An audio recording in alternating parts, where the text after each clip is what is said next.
5 सदियों तक एक दीवार खड़ी रही, पत्थर की नहीं बल्कि फ्लैश और स्पिरिट की। ये राजपूतों की दीवार थी। पश्चिम के रेगिस्तानों से लेकर उत्तर के मैदानों तक उन्होंने इन्वेडर्स की वेव पर वेव के खिलाफ लाइन पकड़ी रखी। 8वीं से 12वीं सदी तक राजपूत रेजिस्टेंस एक लेजेंड बन गई। खून, बलिदान और सम्मान की सागा। वे गेट पर सेंटिनल्स थे, एक सिविलाइजेशन के गार्डियंस। जब एम्पायर कहीं और राइज और फॉल हो रहे थे, राजपूतों ने अपनी मदरलैंड को बचाने के लिए एक रिलेंटलेस वॉर लड़ा। उनकी तलवारें उनकी विल का एक्सटेंशन थी। आखिरी सांस तक फेथ और ऑनर की रक्षा करने की स्वॉर्ड थी। कठोर लैंडस्केप्स, रेगिस्तान, पहाड़ियां, रिवर वैलीज ने उनके तरीकों को शेप किया, फोर्ट्स को डिफायंस का सिंबल बना दिया। जब तक केसरिया झंडा लहराता रहा, रेजिस्टेंस की स्पिरिट जिंदा रही। हर जनरेशन को अपना मेटल साबित करने के लिए बुलाया गया। जहां एंसेस्टर्स खड़े थे, वहां खड़े होने के लिए। वे हमेशा जीते नहीं, लेकिन उन्होंने कभी लड़ना बंद नहीं किया। एक सिंगल ब्रीच तबाही ला सकता था, इसलिए वे फर्म रहे। इन 5 सदियों में एक लोगों का कैरेक्टर परपेचुअल वॉर में फोर्ज्ड हुआ। राजपूत, जिसका मतलब है राजाओं के बेटे, ने राजस्थान, गुजरात, पंजाब और गैंगेटिक प्लेन्स में एक लेगेसी कार्व की। उनका समाज एक मार्शल कोड पर बना था। ब्रेवरी सबसे ऊपर, कावर्डिस सबसे बड़ा पाप। बचपन से ही राजपूत लड़के लड़ना सीखते थे और लाइफ से ऊपर ऑनर को वैल्यू करते थे। उनकी ऑनेस्टी और इंटेग्रिटी लेजेंडरी थी, लेकिन कभी कभी उन्हें कनिंग फोर्स के लिए वल्नरेबल छोड़ देती थी। उनकी कैवलरी टैक्टिक्स और फॉर्मिडेबल फोर्ट्स जैसे चित्तौड़गढ़ और कुंभलगढ़ ने उन्हें एक फोर्स टू रेकन विद बनाया। ये फोर्ट्स लॉन्ग सीजेस के लिए इंजीनियर्ड थे, उनके किंगडम्स का हार्ट थे। वॉर के अलावा राजपूत आर्ट और लिटरेचर के पेट्रन्स थे। उनके कोर्ट्स पोएट्री और सॉन्ग से भरे रहते थे। उनकी कल्चर ने मार्शल स्ट्रेंथ को आर्टिस्टिक रिचनेस के साथ ब्लेंड किया। अपनी आइडेंटिटी की फियर्सली प्रोटेक्टिव थी। उनकी लेगेसी तलवार और छेनी दोनों की है। अपनी सारी वैलर के बावजूद राजपूतों की फेटल फ्लॉ डिसयूनिटी थी। उनकी जमीन फियर्सली इंडिपेंडेंट किंगडम्स का पैचवर्क थी, हर क्लैन प्राउड और टेरिटोरियल। इंटरनल राइवलरी से इन्वेडर्स के साथ अलायंसेस हुए, जिससे रिसोर्सेज ड्रेन हुए और मिसट्रस्ट पैदा हुआ। उनके ऑनर का कोड, फेयर लड़ना, सरप्राइज से बचना, ने उन्हें रूथलेस एनिमीज के लिए वल्नरेबल छोड़ दिया। इन्वेडर्स ने इन डिविजन्स का फायदा उठाया, डिसेप्शन और स्ट्रैटेजी का डेवस्टेटिंग इफेक्ट के साथ इस्तेमाल किया। यूनिटी या सेंट्रल कमांड के बिना हर किंगडम अकेला लड़ा, ग्रैंड स्केल पर इन्वेजन्स को रिपेल करने में असमर्थ रहा। उनकी डिसयूनिटी वह ब्रीच बन गई जिसके जरिए इन्वेडर्स घुस गए। 712 एडी में एक 17 साल के कमांडर मोहम्मद बिन कासिम ने सिंध में पहला बड़ा इन्वेजन किया। एडवांस्ड सीज इंजन से लैस उसने शहर दर शहर कॉन्कर किया, युद्ध में राजा दाहिर को हराया। सिंध का फॉल भारत में फॉरेन रूल की शुरुआत थी। मुल्तान पर कासिम का कॉन्क्वेस्ट अंदर से बिट्रेयल की मदद से उमैयाद्स को सब कॉन्टिनेंट में फुटहोल्ड दिया।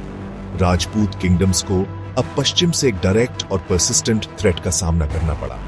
हालांकि कासिम का रूल ब्रीफ था, प्रेसिडेंट सेट हो गया था, भारत के दरवाजे ब्रीच हो गए थे। राजपूत नई फ्रंटियर बन गए, हार्टलैंड और आगे के इन्वेजन्स के बीच खड़े थे। भारत की सोल के लिए 500 साल का संघर्ष शुरू हो गया था। एक टीनेज जनरल की सक्सेस ने भारतीय इतिहास का कोर्स बदल दिया। राजपूत अब इन्वेडर्स को दूर रखने के लिए लड़ेंगे। सिंध और मुल्तान कॉन्कर होने के बाद मोहम्मद बिन कासिम ने जजिया लगाया, गैर मुस्लिमों पर एक टैक्स। यह सिर्फ एक फाइनेंशियल बर्डन से ज्यादा था, यह सब्जुगेशन और सॉवरेंटी के नुकसान का प्रतीक था। कासिम के जाने के बाद भी टैक्स रहा, फॉरेन कमांड के तहत लोकल रूलर्स द्वारा एनफोर्स किया गया। राजपूतों ने इसका फियर्सली रेजिस्टेंस किया, जजिया को अपनी फेथ और ऑनर पर एक इंटॉलरेबल अफ्रंट मानते हुए। सदियों तक उन्होंने इसे डेजर्ट के पूर्व में फैलने से रोकने के लिए लड़ाई लड़ी। जजिया की याद ने हर कीमत पर रेजिस्ट करने के उनके डिटर्मिनेशन को मजबूत किया। उनका संघर्ष सिर्फ जमीन के लिए नहीं था, बल्कि रिलीजियस सब्जुगेशन से मुक्त रहने के अधिकार के लिए था। राजपूतों का साहस एब्सोल्यूट था। जब हार निश्चित होती थी तो योद्धा केसरिया कपड़े पहनते थे और साका में अपनी मौत की ओर बढ़ते थे। उनकी महिलाएं कैप्चर का सामना करते हुए जौहर करती थी, ऑनर को बचाने के लिए मैस सेल्फ इमोलेशन। ये एक्ट्स सदियों तक दोहराए गए, राजपूत आइडेंटिटी पर एक गहरा निशान छोड़ गए। जनसंख्या बलिदान की पीढ़ियों से डेसिमेटेड हो गई थी, फिर भी ये कहानियां राजपूत गर्व और इंस्पिरेशन की बेडरॉक बन गई। साका और जावहार सिर्फ रिचुअल्स नहीं थे, बल्कि उन लोगों के सिंबल्स थे जिन्होंने डिसऑनर के बजाय एनाइलेशन को चुना। उनकी ब्रेवरी बलिदान की क्रूसिबल में फोर्ज्ड हुई थी, रेजिस्टेंस की स्पिरिट बनी रही, लेजेंड और सॉन्ग में इमॉर्टलाइज्ड। सदियों तक राजपूत दीवार टिकी रही, लेकिन 12वीं सदी के अंत तक एक नया थ्रेट उभरा, घुरिड्स। 1191 में पृथ्वीराज चौहान ने तराइन में मोहम्मद गोरी को हराया, लेकिन अपने दुश्मन को बख्श दिया। एक फेटल मिस्टेक। गोरी वापस आया, बेहतर तैयार होकर, राजपूत डिसयूनिटी और रिजिड टैक्टिक्स का फायदा उठाते हुए। उसके माउंटेड आर्चर्स ने राजपूतों को परेशान किया, फिर पीछे हटने का नाटक किया, उन्हें केओस में खींच लिया। घुरिड कैवलरी ने हमला किया और राजपूत सेना नष्ट हो गई। पृथ्वीराज को कैप्चर कर लिया गया और एग्जीक्यूट कर दिया गया।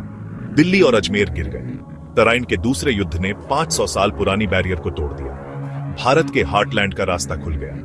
घुरिड सेनाएं उत्तर में फैल गईं, दिल्ली सल्तनत की स्थापना की। भारत के डिफेंडर्स के रूप में राजपूत डोमिनेंस का एरा खून और ट्रेजेडी में समाप्त हुआ।